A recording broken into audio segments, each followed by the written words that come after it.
going to start, Bebsy, Saturday, January 22nd, 4:30 p.m. Eastern. Cincinnati Bengals 10-7, 5-3 on the road at the Tennessee Titans, 12-5, 7-2 at home. We're at Nissan Stadium in Nashville, Tennessee. 35 Fahrenheit, mostly sunny.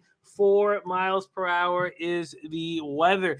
There were some books that were hanging threes. We have 7 different cappers coming on the show, and some of them have tweeted out their action already. Jacksonville Zoe was able to find a 3 on Tennessee. We have 3.5s right now, but the juice just at minus 101. It was at plus 103 today at 152, which leads you to believe that maybe a 3 will appear. This total opened up at 47. Sports Interactions hanging at 47.5, but the rest of the books are hanging 47s. Let's move over to where the cash lies in this spot. At this point, we are Wednesday night, 8:06 p.m. Eastern, 17,930 tickets in. 58% of the tickets, 83% of the cash on the Tennessee Titans.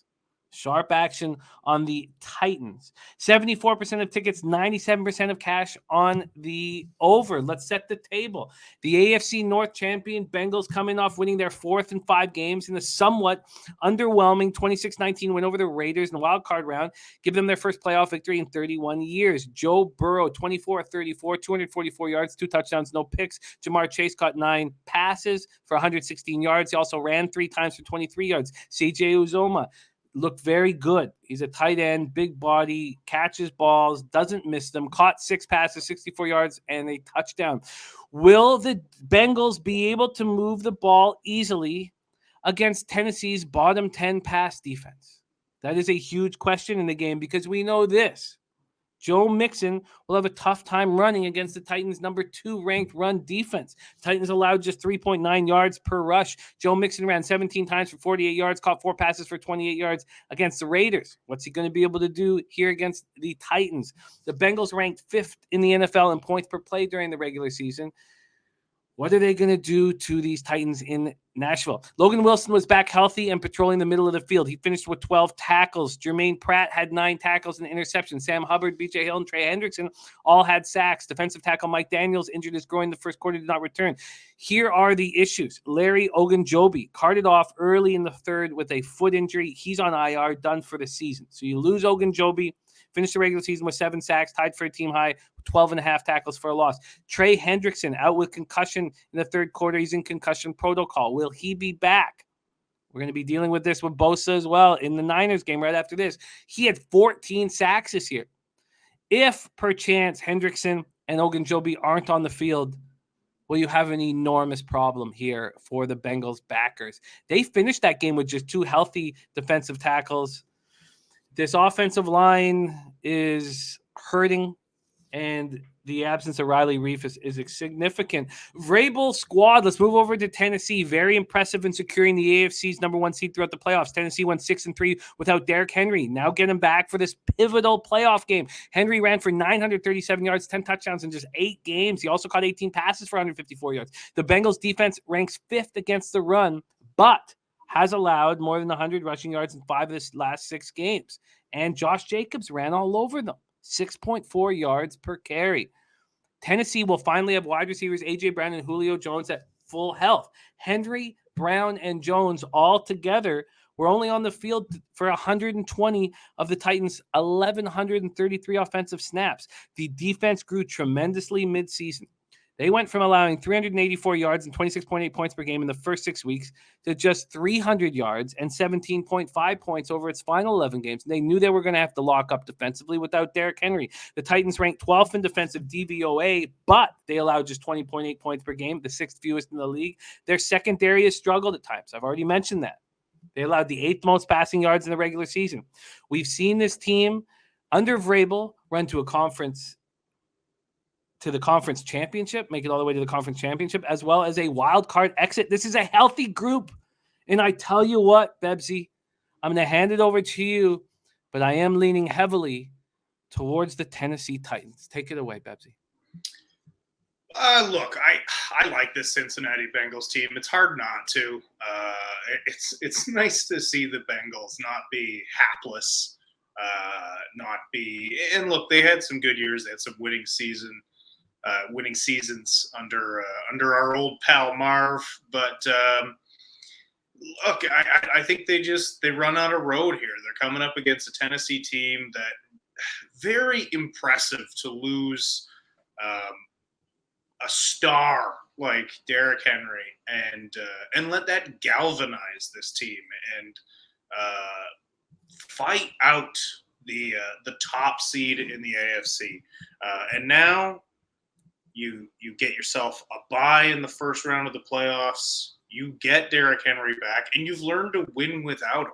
So now he's not your offense entirely anymore. He's just that absolute beast that can come into the game. I don't think he's going to get his typical workload. There's no chance. But they don't need him to do that anymore. I just think this team will be fired up by his presence. I think this defense, you did mention a soft secondary, and that is a real concern. But they will make Cincinnati one-dimensional because of how good their defensive front is. And I just think this is a better team, top to bottom. They're better coached. They're at home. They're healthier, and this is go time for Tennessee. And Cincy, they're good, and I like them, but they're just not ready to beat this Tennessee Titans team.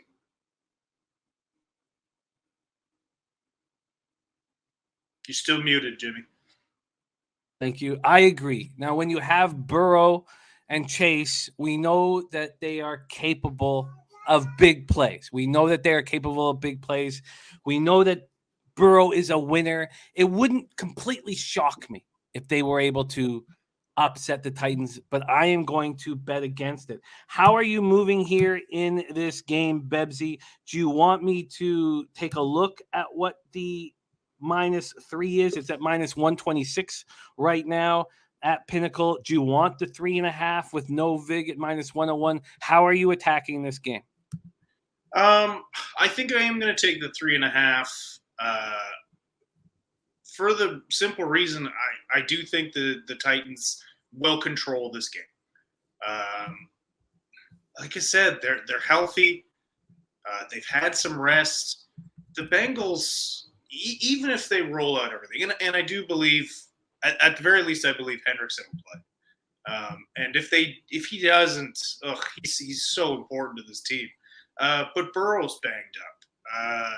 That defense is very banged up. That line, at the best of times, is suspect.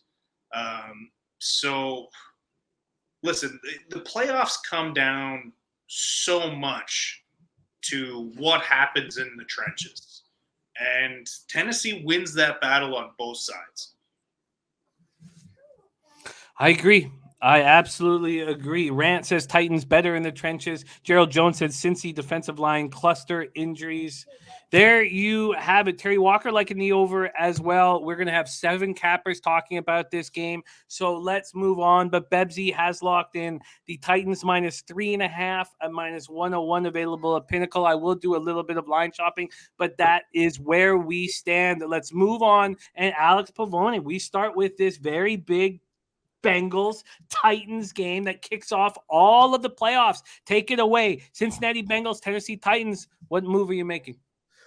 Off the bat, this weekend is extremely difficult. This has been the most difficult year, and it's, I can't believe it's getting harder, honestly. Last week, not so great for me, but the picks I was real confident in did deliver. So, hopefully that's the case again this week, and the ones I'm not so confident with also deliver. So the Titans here at 3.5, it looks like they're getting the money right now from, it's early in the week, so it's Wednesday, their game's Saturday. So right now they're getting all the money.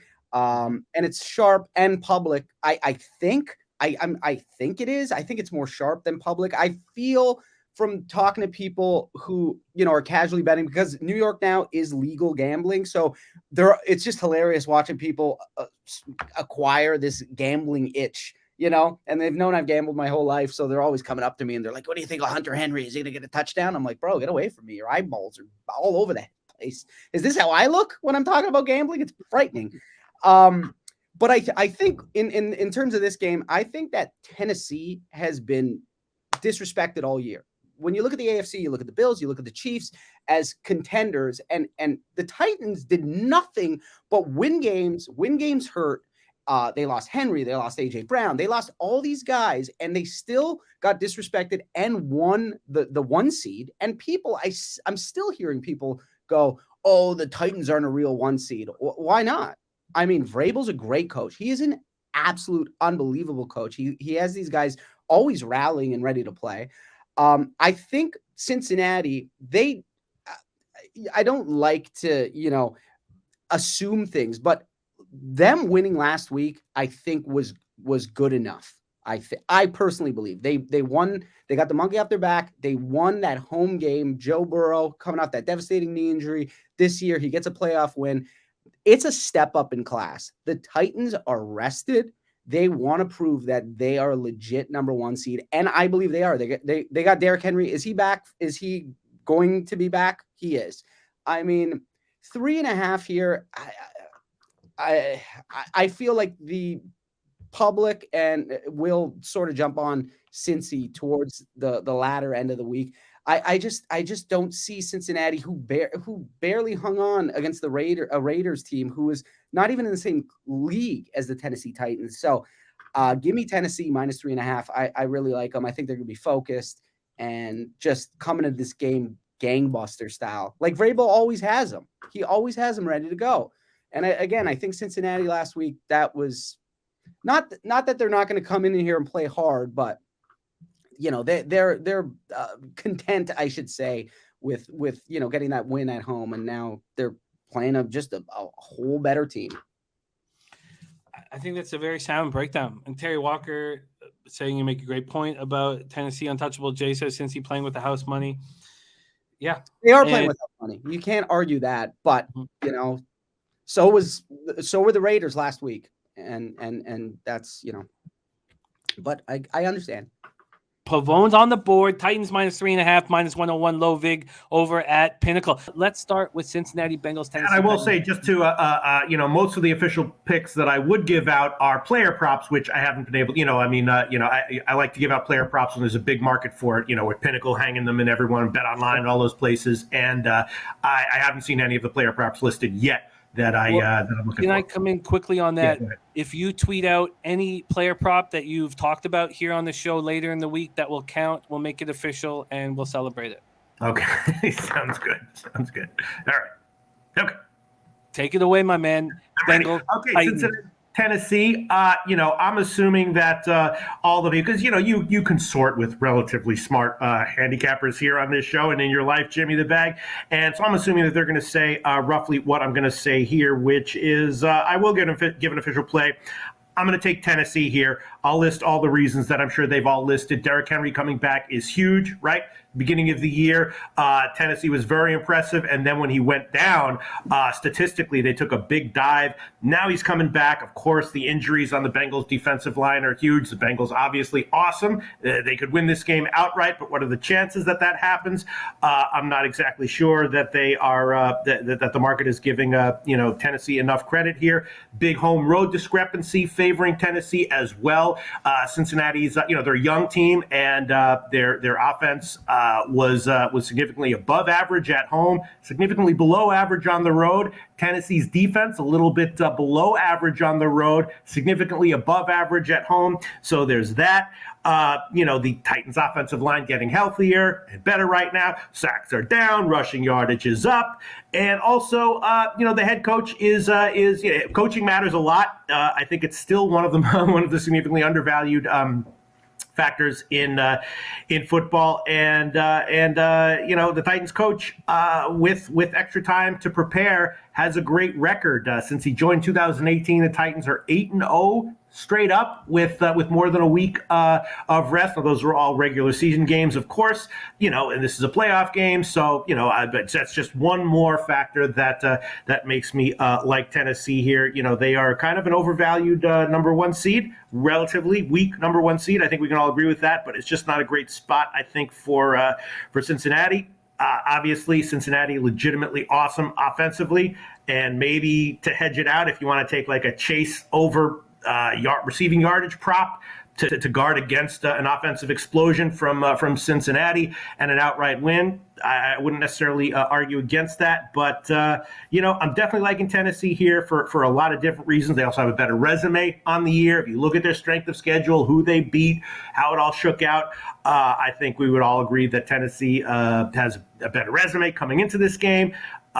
Cincinnati play a relatively small, soft schedule, I think. Add it all up, and I'm going to take Tennessee, and I think that I'm guessing that most of the people you've spoken to would agree with that. And they said the same thing, right? Or no? They all have. Everybody has at this point. Now, all 7 cappers are talking about this game, so we'll see how it ends up banging out.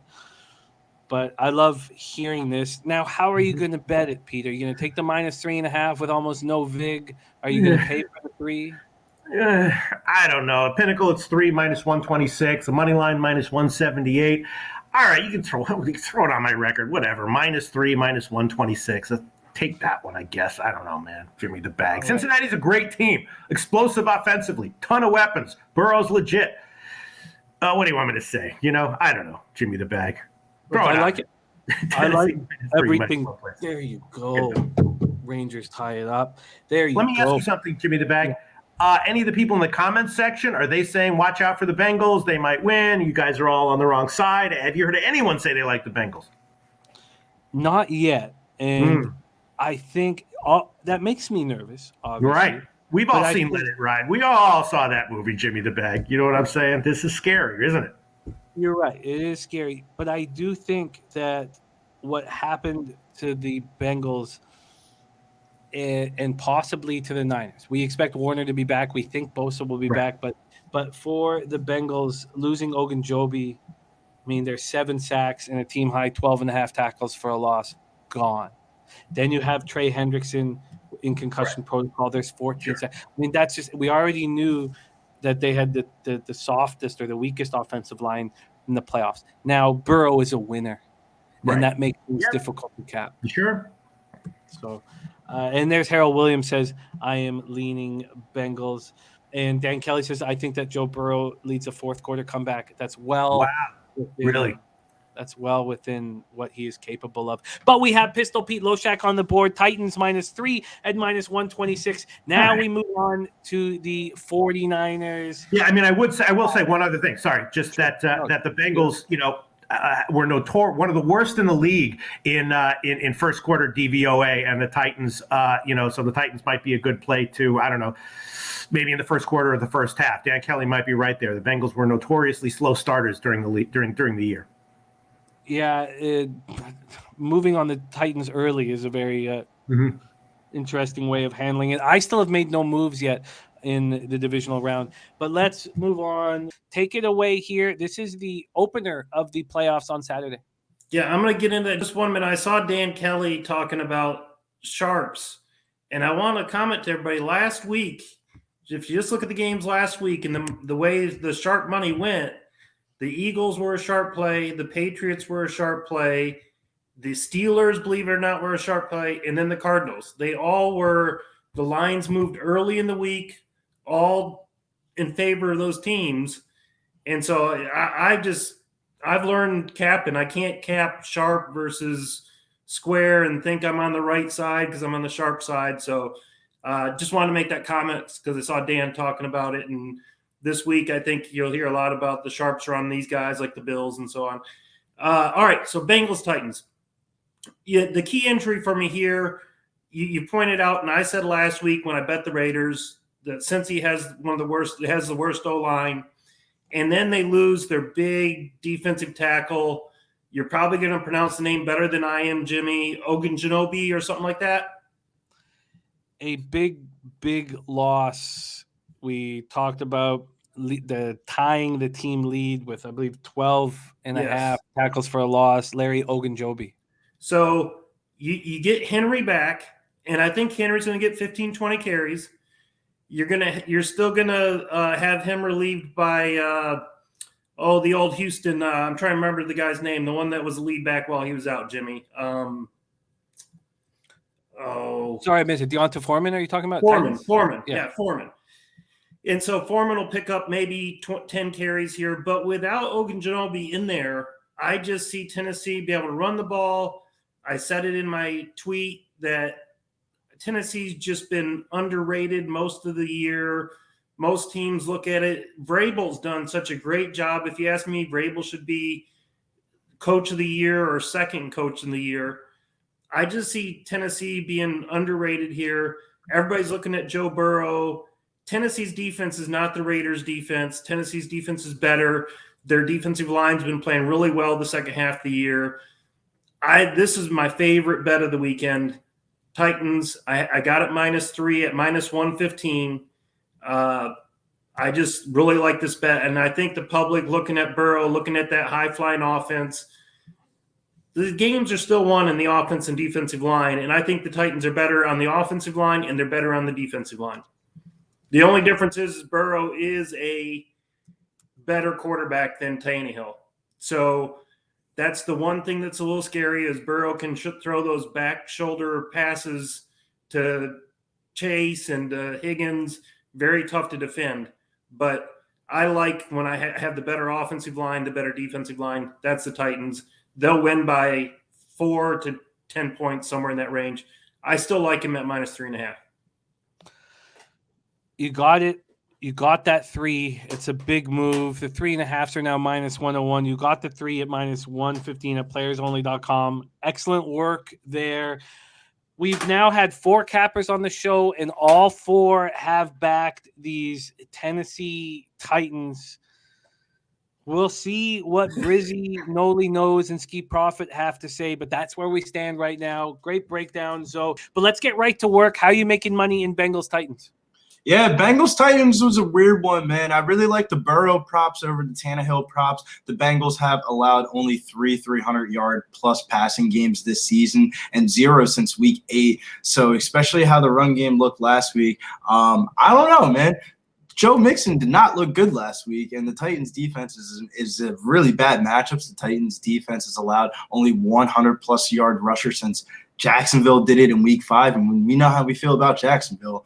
Besides Jacksonville, Zoe, obviously, of course. And last week, Mixon averaged 2.8 yards per carry last week. I think the big thing here is what you're going to want to do is attack the wide receivers in the prop market. The easiest way to beat Tennessee is through the air. I like Jamar Chase, but the Titans, man, I feel like they're just going to juice the Jamar Chase props up to a point where I'm not even going to be able to bet it because the Titans were the second best wide receiver matchup for fantasy throughout this whole entire season. And the way that Chase played last week, it's obviously going to be juiced. Jimmy, my dumb ass bet longest reception over 23.5 on Jamar Chase last time. And dude, I was literally texting Big Show in the middle of the UFC stream every time Jamar Chase catch the ball. Did he get 23 yards? Did he get 23 yards? Did he get 23 yards? Big Show's like, no, you didn't. You're going to have to miss out on it. And I said, all right. So, I think I'm going to go back to the well with my boy T. Higgins, man. This is a really good matchup for him. He's been kind of a little bit quiet of recent. People are kind of forgetting about my boy T. Higgins because of CJ Uzomah last week. He's coming off a huge game where he recorded 18.4 fantasy points, and he's not scored more than 7.3 fantasy points in 8 out of his last 9 contests before that. And the Titans have been stout against the tight end, allowing 0 tight ends and second fewest points to the position in the last 7 games. So that's not really something I really want to target. I think the big thing here is going to be Derrick Henry coming back. This is going to be the big storyline for him. Man, his anytime touchdown prop, though, at -190 is absolutely ridiculous. The books are prepared for the Henry comeback. But I think there will be value maybe on Deontay Foreman if his prop is going to be a little bit suppressed in the markets. A.J. Brown, also in this game, he played the last 3 games since coming back from injury. His highlight performance was week 16, 11 catches, 145 yards, and 1 touchdown against the 49ers. I do like A.J. Brown, but I don't know if this is going to be the A.J. Brown week for me. Kind of like Julio Jones as well. But, man, Julio Jones has been dusty as fuck of recent. But he's been all right, though. He's had 5 catches in the season finale for 58 yards, so he didn't look too dusty. I think everyone being healthy on the Titans is really going to go a long way. They've been figuring everything out while kind of bandaging the pieces together while everybody was missing. And now they have the band back together, and nobody's really seen the band back together, and that's not on film. So I think the public is going to be enamored by the way the Bengals looked last week, and I think there are going to be a lot of recency bias on the Bengals. And can they fulfill the expectations? I'm not going to say they can't. That's the reason why I haven't officially moved on it, because it's Joe Burrow and Jamar Chase. Them boys been doing it back since God knows when they probably met each other when they came out of high school and went to LSU together. So I don't know, man. I don't know what kind of connection they have. I don't want to be fucking around with it, but I think the public is going to smack the Bengals, and I think we're going to end up getting Titans -2.5 right before the game goes off. So I'm going to stay off of this one ultimately. Official play, though, T. Higgins, anytime touchdown, +190. T. Higgins, anytime touchdown at +190 is the official look. If you want to add anything, you can throughout the week with all the players that you've already mentioned. I do think that Julio Jones has a nice opportunity. 120 snaps Julio Jones, A.J. Brown, and Derrick Henry had together out of 1,133 snaps on the season. And A.J. Brown's going to get most of the attention. And Derrick Henry's going to get a ton of attention. And who's that leave possibly is Julio Jones, who we know can step up in these situations. T. Higgins, anytime touchdown, though, a very interesting look. We know that there's going to be a ton of attention paid to Jamar Chase. Hard to believe that he's 21 years old. 21 years old. And Jimmy, though, I played this game last week, and the reason why I'm a little bit nervous about moving on this game early is because this is the only game of last week that absolutely fucked up my card. It was the first card.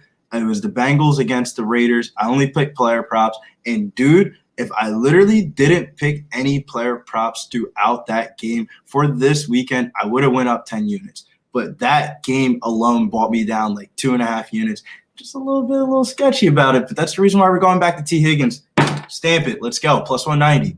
Consider it stamped. T. Higgins, anytime TD for our man Billy Brisbane in the house. You start with the first game on Saturday. The Bengals at the Titans. We've heard a lot of different looks. Can't wait to hear how you're attacking this one. Take it away. Cincy, Tennessee in Nashville. Let's go.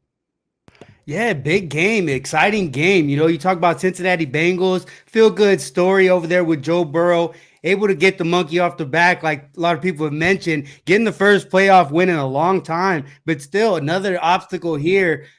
The Cincinnati Bengals, as a franchise, 0-7 on the road in the playoffs. So this is another tough task for them. And really, what you saw last week against the the Las Vegas Raiders, was their inability to convert on third down and in the red zone. They're 19th in the NFL in red zone percentage, and they're 16th in the NFL in third down conversion percentage. And that's going to be a problem here against Tennessee. I hear a lot of talk about Tennessee giving up a lot of pass yards, but this is a solid defense under Coach Vrabel. This is a very good coach and a very good defense. Third down conversion rate, they are 6th in the NFL. Red zone scoring, they are 7th in the NFL, which makes them 6th in the NFL overall in scoring defense. And what I see in this game specifically is their ability to stop the rush. And I think they'll be able to stop Joe Mixon, because a lot of people have. You know, Joe Mixon averaging under 4 yards a carry last 6 games. And I think that continues here against the Tennessee Titans, who are 4th in the NFL, giving up just 3.8 yards per carry. You know, so that's going to be a problem for them to get the offense going, and going against a Vrabel team that's had a lot of time to prepare. You talk about Vrabel with 8 or more days to prepare. He is 8-0 straight up and against the spread. That's 4-0 off a bye, 4-0 after Thursday games. They're averaging 29.6 points per game and giving up only 10.9 points per game. So him getting extra rest is a big problem for the Cincinnati Bengals. And Vrabel, what he likes to do, he likes to run the ball. You look at the last 4 playoff games, they're averaging over 30 rush attempts. He's rushed 40 times against New England, 37 times against Baltimore, going 3-1 to the under in those games. So you know where I'm looking at here. I believe Tennessee Titans will be able to control this game and control the clock with running the ball. Getting Derrick Henry back is a big thing. And you looked at the Cincinnati Bengals last week, 3 defensive linemen were carted off that field. That's going to be an issue going against this offensive line. And like I mentioned, they haven't been able to run the ball. So I think a lot of it's going to be on Joe Burrow. And is he going to be able to go to his number one guy? I don't think so. You know, Vrabel does come from the school of Belichick, and he knows you have to take away the number one guy. And I look at the game against Kansas City, they took away Tyreek Hill. 6 receptions for just 49 yards. And I mentioned the Kansas City Chiefs. I'll mention 3 other teams to go along with that. 4 out of the 8 remaining teams, the Tennessee Titans have not only faced, but have beaten. They've beaten the Rams, the 49ers, the Chiefs, and the Bills. The Tennessee Titans are for real. I hear everybody backing them, and I agree with that. But me, I look at a totals perspective, and I look at what they're trying to do. They're looking to run the ball. They'll run the ball 37, 40 times and throw the ball 20-some times, and that's what I like to see. When I look at the Cincinnati Bengals as well, on the road this year, Cincinnati Bengals are 6-2 to the under. They're 4-2 to the under in the last 6. The Tennessee Titans are 3-1 to the under in the last 4 playoff games, 4-1 to the under the last 5. 7-2 to the under at home. So you know what I'm looking at here? I'm looking at under 47 here in this game. It's the only way I can look. Well, I got good news. Circa hanging a 47.5 at minus 109. Yeah. 47.5. Let's see if any. Oh, and so is Sports Interaction. So there are 2 books hanging a 47.5, but Pinnacle has given us no sign at all that they're going to move to 47.5 and add the hook to it. So let's grab you that under 47.5 at minus 109 available right now at Pinnacle. Noli knows on the board. Great breakdown. Huge. Great breakdown. We know what this Titans defense can do against the run. And it's in the air that they are more susceptible. They have one of the top 5 safeties in the league, maybe more in Byard, but their cornerbacks maybe aren't quite as strong, but they can shut Mixon down. They can control the ball. They know how dangerous Burrow is. Under 47.5 at minus 109. Jacksonville Sosa's, I think Noli just said under 11 times. That's what Noli just said. Noli, we've missed you, man. We've missed you so much. Magic number. That's the magic number, you know. 11 times. Under 47.5 at minus 109 for our Noli knows. We start Saturday, game number 1. Cincinnati Bengals and Joe Burrow heading to Nashville to face the AFC number 1 seed Tennessee Titans. Take it away, Ski. How are you making money here? Yeah, I'm not the most long-winded guy, and I'm just, I simplify it. I'm just going to talk to you about the game like how I'm watching the game on my couch. So in this one, how I feel about this, I disagree with what Noli said. I'm going to come for him in this one just because he texted me before the show and said, you after me, so don't be fading me. But I got to look the other way, man, on this total. Tennessee's defense has looked solid like to end the year, but they haven't really been playing any good offenses. When they played a good offense, I want to say they gave up some points. In Cincinnati, I trust Joe Burrow and the weapons that they have over there to score.